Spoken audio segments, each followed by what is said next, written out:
నిద్రలో కూడా అంగస్తంభనలు ఎందుకని? వయస్సులో ఉన్న మగవానిలో రాత్రిపూట నిద్రలో కనీసం 2 గంటలు 3 గంటల పాటు అంగస్తంభనలు ఉంటాయి.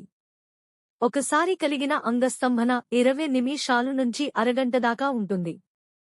ఆ తర్వాత స్తంభించిన అంగం కాస్త మెత్తబడి తిరిగి స్తంభిస్తుంది. సాధారణంగా అర్ధరాత్రి నుంచి తెల్లవారుజామున లోపల ఇలా అంగస్తంభనలు కలుగుతాయి.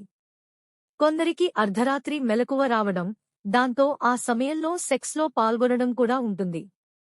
అర్ధరాత్రి కలిగే అంగస్తంభనలు చాలా స్ట్రాంగ్గా కూడా ఉంటాయి.